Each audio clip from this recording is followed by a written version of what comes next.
Shalom, jemaat Tuhan yang diberkati Tuhan. Mari bersama-sama kita mau mempersiapkan hati kita untuk kita bersama-sama masuk di dalam pujian dan penyembahan, sehingga setiap kehidupan rohani kita boleh semakin diberkati Tuhan. Dan kita mau sama-sama mengalami anugerah dan kebaikan Tuhan.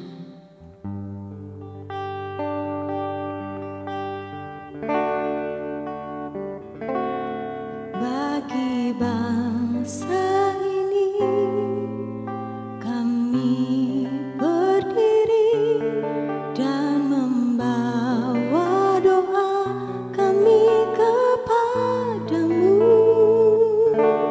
Sesuatu yang besar pasti terjadi dan mengubahkan negeri kami. Hanya namamu Tuhan ditinggikan atas seluruh bumi. Bagi bangsa ini kami berdiri dan membawa doa kami kepadamu. Sesuatu yang besar pasti terjadi dan mengubahkan negeri kami. Hanya namamu Tuhan ditinggikan atas seluruh bumi.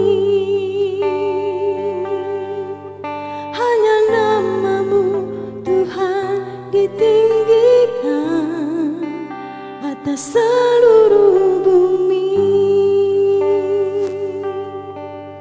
Hanya namamu Tuhan ditinggikan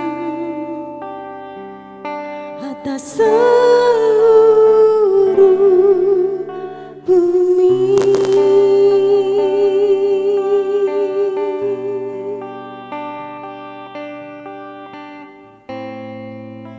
Hanya namamu Tuhan layak ditinggikan, layak disembah. Kami berseru namamu yang layak terima pujian, layak terima segala hormat syukur. Kami percaya Tuhan, kuasa-Mu ada di dalam setiap kehidupan kami, dan kuasa-Mu menjamah melawat setiap hidup kami. Dan kami percaya sebentar kami mendengarkan kebenaran firman Tuhan, Tuhan memberkati setiap kami yang mendengarkan, baik hamba-Mu yang menyampaikan kebenaran firman-Mu. Kami bersama-sama dikuatkan, kami bersama-sama mengalami berkat lewat kebenaran firman-Mu, dan kami siap mendengarkan. Haleluya. Amin. Shalom Bapak Ibu. Mulai hari ini saya tetap anjurkan Bapak Ibu untuk tetap ibadah di rumah masing-masing. Berkaitan dengan adanya virus corona yang sedang marak di Indonesia ini, memang kita sedang melaksanakan, mendukung, mentaati pemerintah. Ya, jadi itu sebabnya mari Bapak Ibu bisa tetap mengikuti ibadah-ibadah firman-firman yang saya sampaikan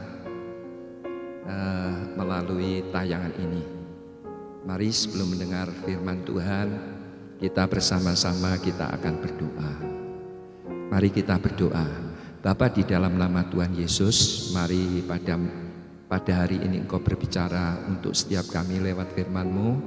Kami sungguh sangat percaya Tuhan, dengan maraknya berita-berita virus corona yang sedang terjadi di belahan bumi ini, Tuhan, biarlah Engkau berfirman lewat kebenaran firman-Mu, beri petunjuk bagi setiap kami, sehingga kami boleh menangkap, mengerti Tuhan apa yang menjadi rencana-Mu.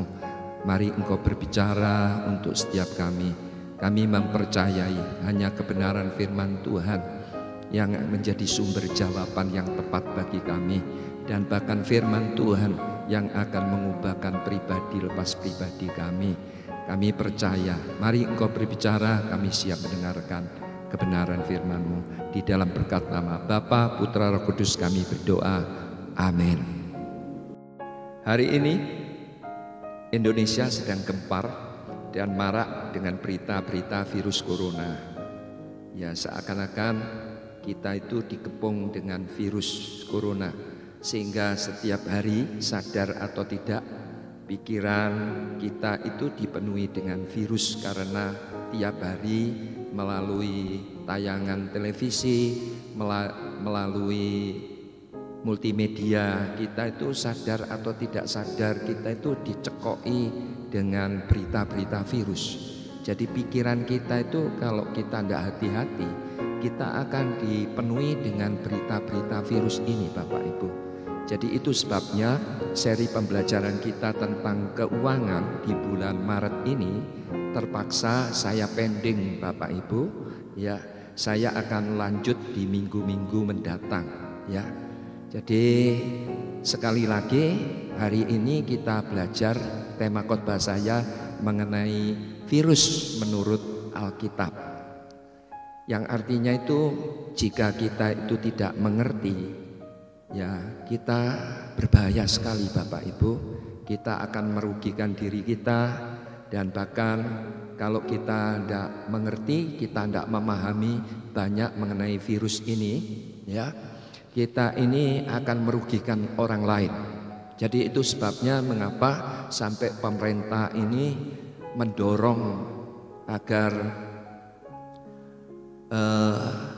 seluruh masyarakat ini mendukung program pemerintah ini. Salah satunya untuk memutuskan ya daripada penularan-penularan yang sedang terjadi, Bapak Ibu. Ya, jadi kalau tidak mengerti kita bisa bingung. Hari-hari ini banyak orang itu bingung, Bapak Ibu. Dan bahkan tadi pada waktu saya membuka berita-berita lewat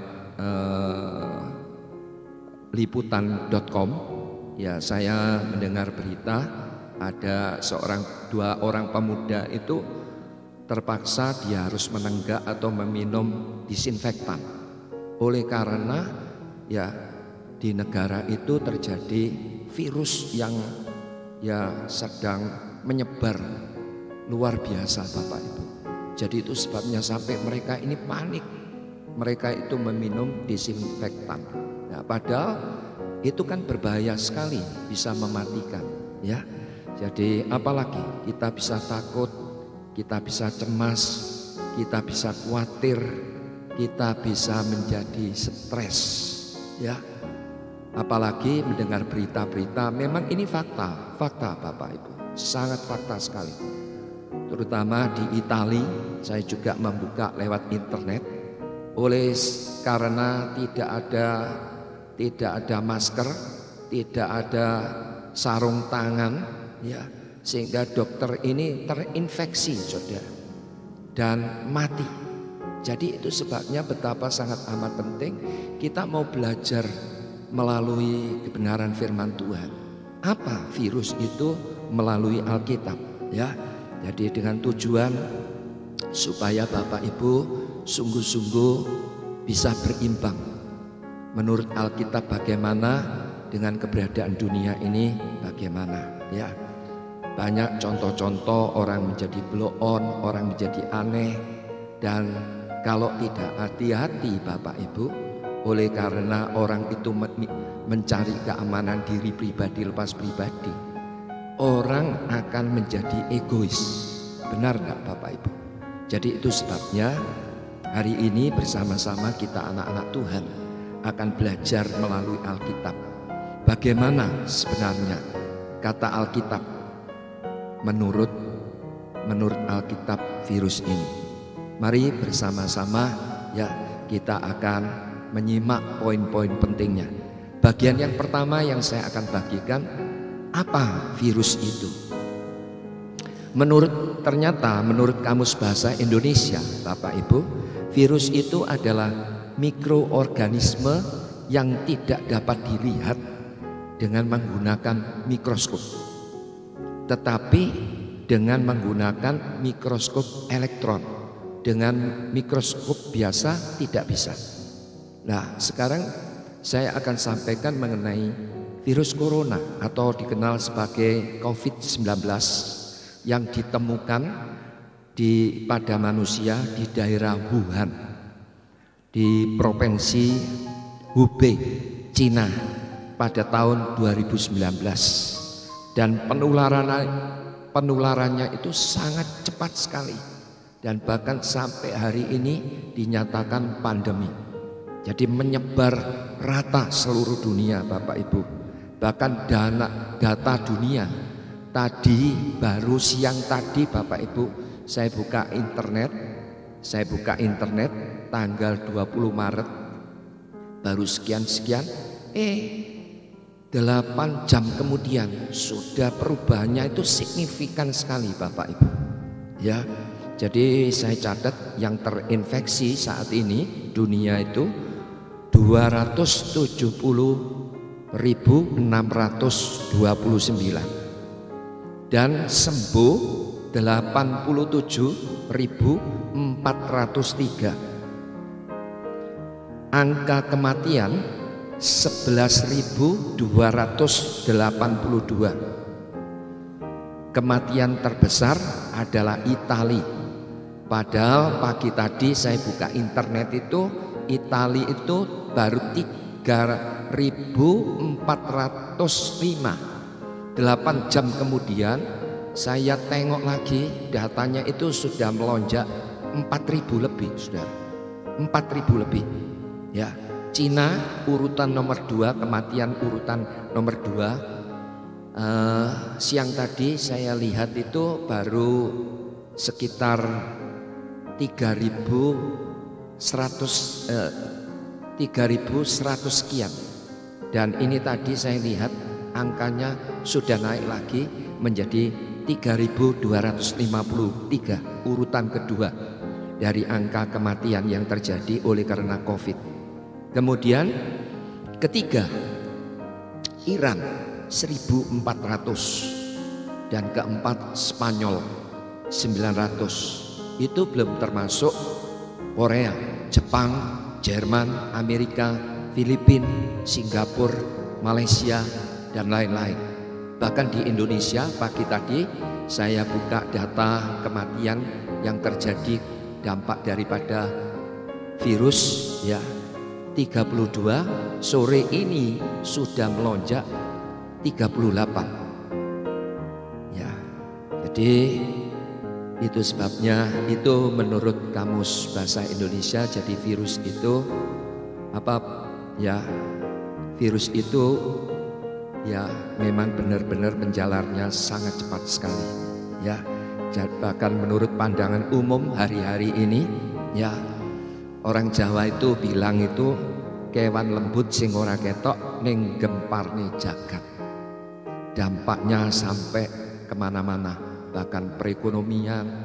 Dampaknya orang yang tadinya jarang mandi sekarang suka mandi, Bapak Ibu. Ya, jadi menurut Alkitab beda lagi. Virus itu adalah sampar, ternyata Saudara, penyakit menular. Berikutnya, kalau Bapak Ibu lihat di dalam 2 Samuel 24 ayat 1-15, nanti Bapak Ibu baca sendiri di rumah. Ternyata ya virus itu dipakai oleh Tuhan sebagai alat untuk menghukum umatnya yang berdosa. Jadi virus itu dipakai oleh Tuhan sebagai alat untuk menghukum umatnya yang berdosa. Jadi kisah ceritanya itu di dalam 2 Samuel 24 ayat 1 sampai 15. Ceritanya itu kurang lebih itu begini Bapak Ibu. Oleh sebab Daud itu diberikan kemenangan dan kemenangan. Oleh karena kemenangan ini, Daud itu ada kesombongan yang muncul di dalam hatinya. Dan Tuhan itu tahu betul. Tuhan tahu persis bahwa itu sangat berbahaya. Sehingga Tuhan memakai iblis untuk mewujudkan rencana ilahinya. Sehingga kalau Bapak Ibu lihat di dalam 2 Samuel 24 ayat pertama, di situ dikatakan iblis itu menghasut atau mempengaruhi hati Daud ini, sehingga tiba-tiba muncul perasaan oleh karena kemenangan yang terjadi di medan peperangan, padahal kemenangan itu Tuhan sendiri memberikan kepada Daud. Daud tak sadar, dia menjadi sombong, dan kemudian Tuhan pakai iblis ini untuk mengusik hatinya, dibujuk, sehingga singkat cerita Daud itu mempunyai ide untuk menghitung bala tentara militernya. Sehingga singkat cerita Bapak Ibu, Yoab sebagai panglima perang daripada tentara Israel ini dipanggil oleh Daud, dan kemudian Daud itu berbicara kepada panglimanya yang bernama Yoab. Yoab, engkau harus pergi dari negeri Dan sampai Berseba. Engkau harus menghitung pasukan militer yang ada padaku ini sekarang kira-kira jumlahnya berapa. Sebenarnya Yoab sebagai panglima yang sangat dipercaya memberikan input kepada Daud dengan berkata seperti ini Bapak Ibu. Bukankah Tuhan itu bisa melipat gandakan, bisa memberikan kepada kita itu 100 kali lipat. Tetapi itu tidak dihiraukan saudara oleh Daud. Singkat cerita, oleh karena ini diperintahkan oleh pimpinan Yoab sebagai panglima perang tertinggi, Yoab berangkat saudara bersama panglima lain untuk mengadakan sensus, untuk menghitung pasukan militer yang ada pada kepemimpinan Daud ini. Sehingga singkat cerita, di dalam perjalanan untuk mensensus, untuk mendata, untuk mendaftar dari pasukan militer yang ada, kalau Bapak Ibu baca di dalam Alkitab 2 Samuel 24 memakan waktu 9 bulan 20 hari Bapak Ibu. 9 bulan 20 hari. Setelah dilaporkan jumlah dari pasukan militer yang ada dari Dan sampai Berseba berjumlah 1.300.000. Dan pada waktu Yoab ini datang kepada Daud, dia lapor, ya Paduka Raja, hari ini aku melaporkan data dari pasukan militer yang ada pada kita dari Dan sampai Berseba 1.300.000. Setelah Yoab berkata jumlah ini, tiba-tiba Tuhan memberikan kesadaran kepada hati Daud. Dia tersentuh hatinya, dia sadar bahwa apa yang dikerjakan yaitu mendata atau mensensus pasukan militernya itu adalah tindakan mengandalkan diri pribadi, mengabaikan Tuhan.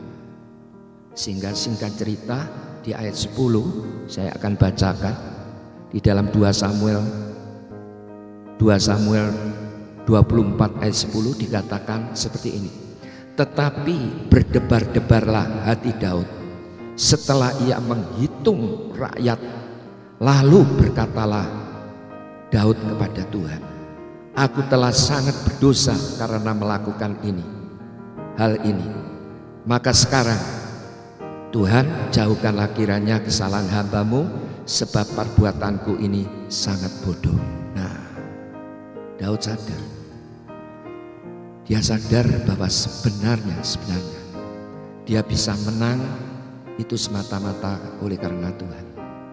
Tetapi berhubung ada benih kesombongan, dan Tuhan tahu Tuhan pakai iblis ini tadi untuk membujuk, sehingga Daud ini kilaf. Dia mengadakan sensus. Itu merupakan kesalahan besar. Daud minta ampun saat itu kepada Tuhan, tetapi tetap dia harus membayar harga. Yang artinya dosa pelanggaran yang serius, yaitu mengandalkan diri sendiri, itu adalah dosa yang sangat serius, Bapak Ibu.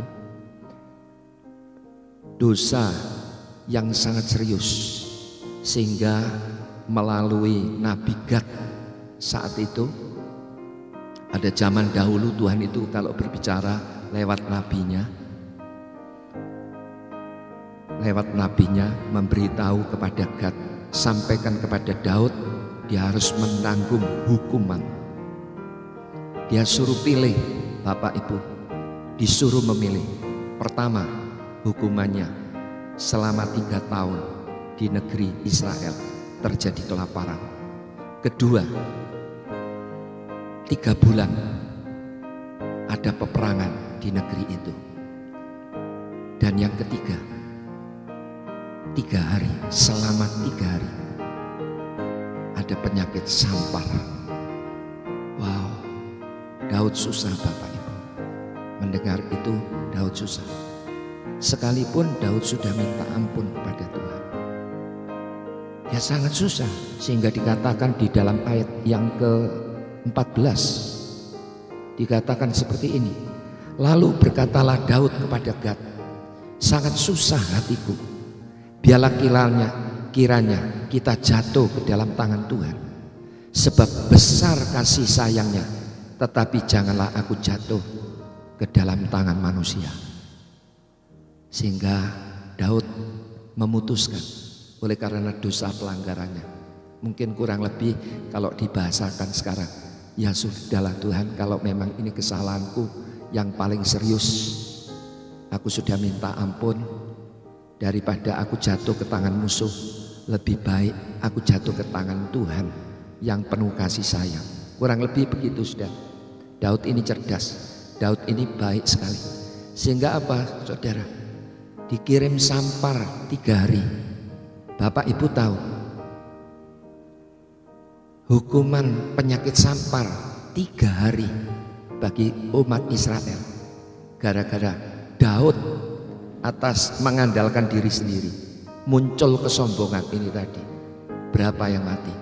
70.000. Saudara bisa bayangkan, 70.000. Alkitab mencatat di dalam 2 Samuel 24 ayat 15. Jadi Tuhan mendatangkan penyakit sampar kepada orang Israel dari pagi hari sampai waktu yang ditetapkan. Maka matilah dari antara bangsa itu, dari Dan sampai Berseba, 70.000 orang. Jadi jelas Bapak Ibu, saya mau garis bawahi bahwa virus corona yang sedang terjadi, sebenarnya Tuhan itu mengasihi umatnya. Mengasihi umatnya. Jadi contoh di dalam Alkitab ini jelas. Daud yang dikenal hatinya melekat kepada Tuhan. Ya, di akhir ceritanya di dalam 2 Samuel 24, mengapa sampai dia jatuh di dalam dosa dan terjadi hukuman sampar. Jadi dari kisah ini jelas, ternyata virus sejak zaman dahulu dipakai oleh Tuhan sebagai alat, sebagai sarana untuk menghukum umatnya yang berdosa.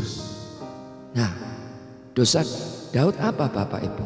Yaitu mengandalkan diri sendiri. Kurang lebih dia itu tidak menyadari bahwa kemenangan-kemenangan yang Tuhan berikan sebenarnya ya itu dari Tuhan, bukan oleh kekuatan kemampuan pribadi. Nah, di situ Daud lengah, saudara. Dia gagal. Sehingga terjadi hukuman sampar yang mati 70.000. Nah, jadi itu sebabnya ya, kalau hari-hari ini dunia sedang marak dan diguncang oleh virus corona ini, dan sampai detik ini total kematian itu baru 11.000. Nah, itu kecil dibanding dengan kejadian peristiwa Daud. Jadi itu sebabnya ya, sekali lagi Bapak Ibu, menurut Alkitab virus berbicara apa? Alat yang dipakai Tuhan untuk menghukum umatnya yang berdosa. Jadi kalau hari-hari ini dunia sedang digoncang, Tuhan sedang mengingatkan supaya setiap pribadi, semuanya, bukan cuma Indonesia, semuanya umatnya yang di dunia ini berbalik, bertobat kepada Tuhan. Amin Bapak Ibu. Demikian pula Bapak Ibu jemaat GBI Baitania yang saya kasih, mari kita introspeksi dengan pembelajaran virus melalui Alkitab ini. Mungkin oleh karena ya pelayanan kita semakin baik, mungkin di dalam usaha kita berhasil dan lain sebagainya. Bisa enggak kira-kira Bapak Ibu kita menjadi arogan, kita menjadi sombong? Saya mau katakan, hati-hati. Tuhan senantiasa melihat isi hati kita. Amin Bapak Ibu. Jadi yang pertama, virus berbicara apa menurut Alkitab? Virus berbicara alat yang dipakai oleh Tuhan pada zaman itu untuk menghukum umatnya yang berdosa supaya berbalik kepada Tuhan. Saya berdoa ini yang akan terjadi di tengah-tengah jemaat kita, bahkan di tengah-tengah bangsa ini. Amin. Yang berikutnya berbicara tentang virus. Jadi yang pertama tadi, virus adalah dipakai sebagai alat untuk menghukum umatnya, dipakai oleh Tuhan untuk menghukum umatnya karena berdosa. Ya. Yang kedua, berbicara virus menurut Alkitab, saya mengajak Bapak Ibu membuka di dalam Wahyu 6 ayat yang ke-8. Saya membaca, Bapak Ibu memperhatikan.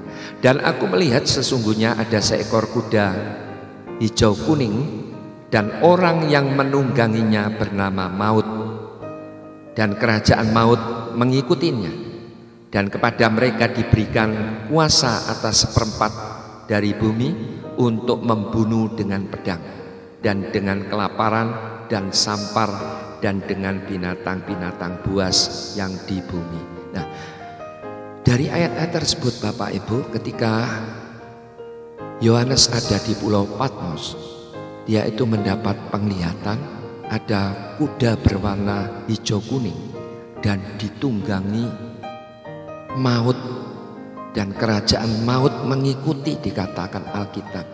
Dan Alkitab berkata ya, dan kepada mereka diberikan kuasa atas seperempat dari bumi untuk membunuh dengan pedang, dengan kelaparan, dengan sampar, dan berbagai binatang buas yang ada di bumi. Jadi diberi kuasa untuk membunuh seperempat bumi. Nah, berbicara tentang penduduk yang ada di bumi saat ini, total ya saya bulatkan kurang lebih 8 miliar. Kalau seperempat berarti berapa? 2 miliar.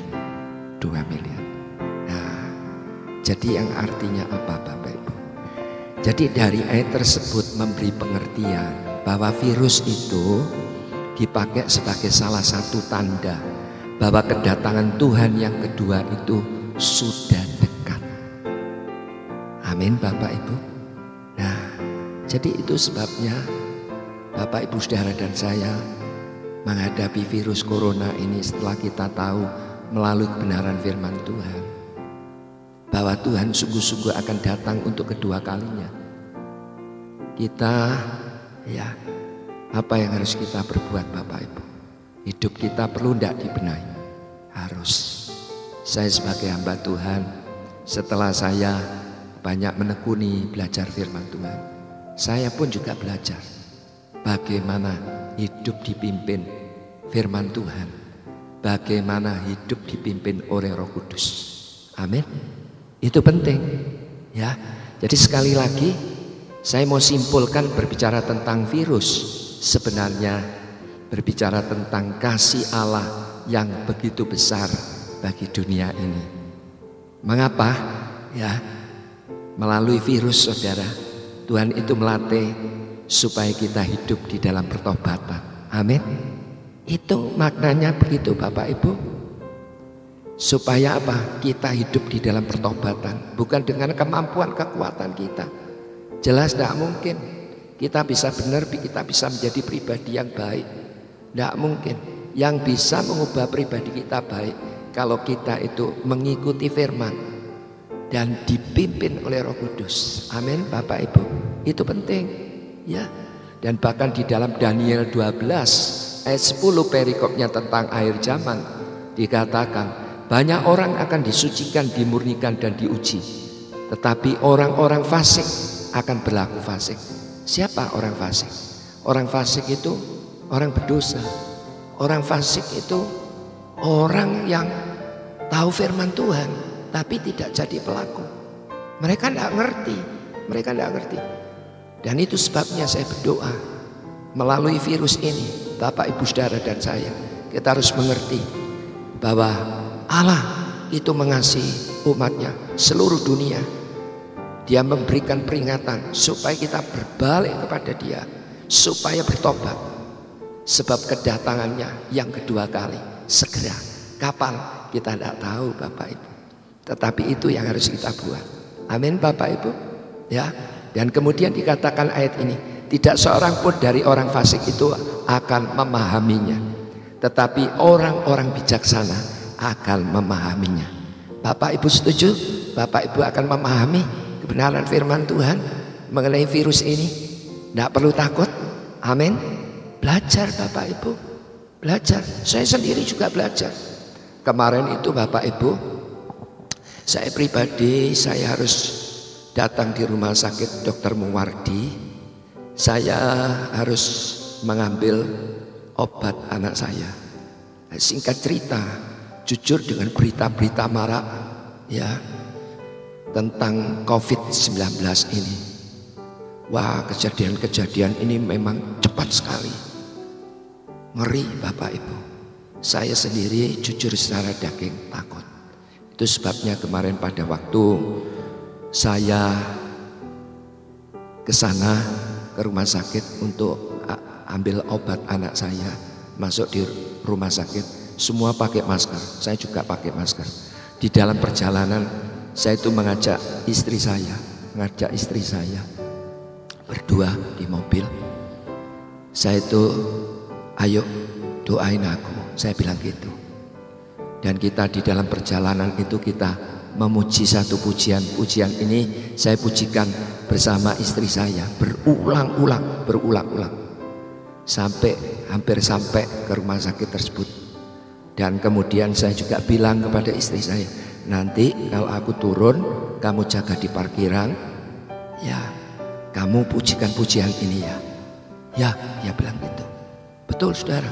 Hanya saya turun ya, pujian di dalam perjalanan ini ya, pujian yang saya pujikan pujian ini Bapak Ibu. Oleh darah anak domba, oleh kesaksian kita, virus dikalahkan, corona dihancurkan. Oleh darah anak domba, oleh darah anak domba, oleh kesaksian kita, virus dikalahkan, corona dihancurkan. Oleh darah anak domba. Betul saudara. Saya minta bungkus Tuhan, ini anakmu Tuhan. Sungguh. Jadi memang kita tidak boleh menyepelekan. Bapak Ibu. Tidak boleh menyepelekan. Jadi kalau Bapak Ibu buka berita-berita dunia, negara-negara yang hari ini dilanda, wah betul-betul panik, betul-betul hilang penguasaan diri. Sungguh saudara. Jadi di Indonesia ini belum seberapa. Jadi itu sebabnya melalui kebenaran firman ini kita dididik apalagi mengenai virus ini. Ya, berbicara kasih Allah yang begitu besar bagi dunia. Tuhan melatih supaya kita hidup, ya, jangan terus dicekam rasa takut yang berlebihan.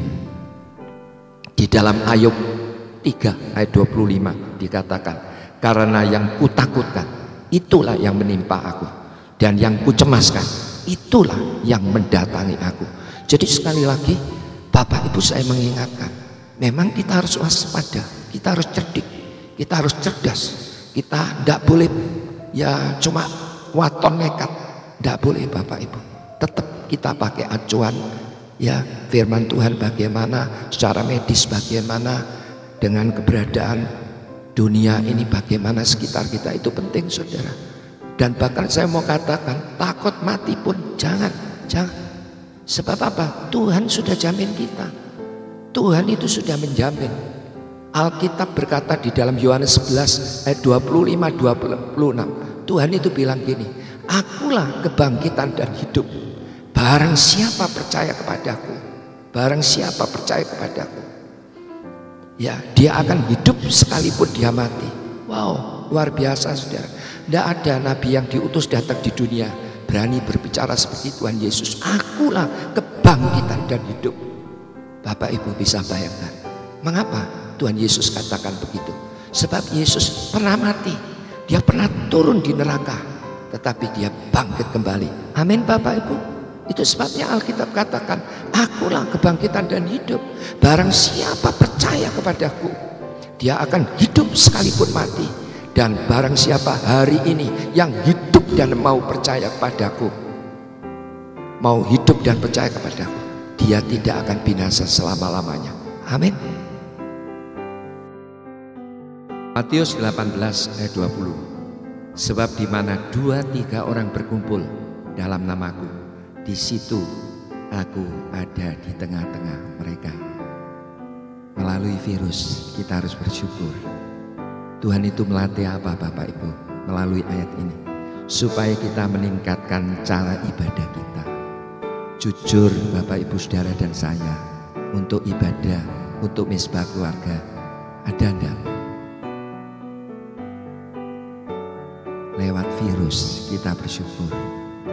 Kita harus adakan misbah keluarga. Amin Bapak Ibu. Hebat Tuhan kita itu hebat. Melalui virus Tuhan berbicara banyak hal kepada saya. Saya pun sebagai hamba Tuhan dikehendaki untuk membangun misbah keluarga. Hari-hari ini semua gereja-gereja di atas rata-rata tidak ada mengadakan ibadah di rumah masing-masing. Betul Bapak Ibu? Nah, jadi itu sebabnya Bapak Ibu kita diingatkan. Apalagi saya mendapatkan melalui virus ini, Tuhan itu melatih supaya kita itu memperhatikan keluarga. Dampak daripada virus dan pemerintah anjurkan untuk total libur berapa hari? 14 hari. Mau tidak mau kita bersama-sama keluarga. Betul Bapak Ibu?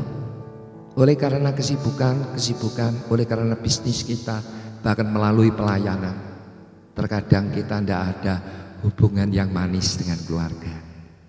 Betul Bapak Ibu? Nah, jadi saya rasa berbicara virus ini, Tuhan itu sangat-sangat baik bagi semua orang. Bagi semua orang Bapak Ibu.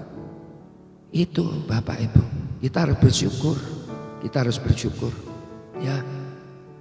Di dalam 2 Tawarik 7 ayat 13-14 dikatakan, bila mana aku menutup langit sehingga tidak ada hujan, dan bila mana aku menyuruh belalang memakan habis hasil bumi, dan bila mana aku melepaskan penyakit sampar di antara umatku. Wow, Ternyata semuanya kalau Tuhan izinkan, kita tidak bisa membendung.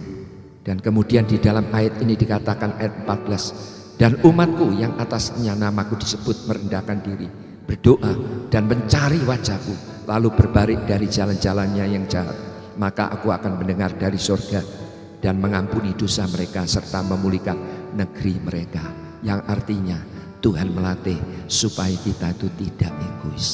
Memang Tuhan izinkan corona ini menjadi pandemi, menyebar sampai dunia dengan tujuan supaya pribadi jangan sampai egois. Itu sebabnya saya mengajak Bapak Ibu, mari kita mendoakan pemimpin kita, Bapak Presiden, ya, menteri-menteri, wakil presiden, semua pejabat-pejabat yang ada baik di kota, di daerah, terutama siapa lagi, dokter-dokter perlu tidak didukung dalam doa, suster-suster perlu saudara, sebab mereka itu berkecimpung di rumah sakit, di medan garis depan, bahaya sekali saudara, perlu kita dukung dalam doa. Jadi saya mengajak Bapak Ibu, kita sebagai jemaat GBI Baitania, ya, kita jangan sampai dibuat malas-malasan selama 14 hari ini. Mari kita adakan ibadah di rumah masing-masing bersama keluarga. Kita memuji Tuhan, kita undang Tuhan, ya, untuk menghentikan virus corona. Ya, Alkitab ini berkata apa? Merendahkan diri, banyak berdoa, mencari wajah Tuhan, berbalik dari jalan-jalannya yang jahat. Dan saya akan tutup di dalam 2 Samuel 24 ayat 25. Kisah Daud menghentikan daripada sampar yang Tuhan izinkan. 2 Samuel 24 ayat 25. Lalu Daud mendirikan di sana mezbah bagi Tuhan dan mempersembahkan korban bakaran dan korban keselamatan. Maka Tuhan mengabulkan doa dan tulah itu berhenti menimpa orang Israel. Mari kita berdoa.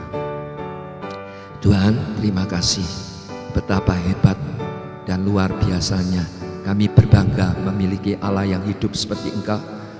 Melalui pembelajaran virus yang kami dengar, melalui perenungan firman-Mu, kami sangat-sangat diberkati.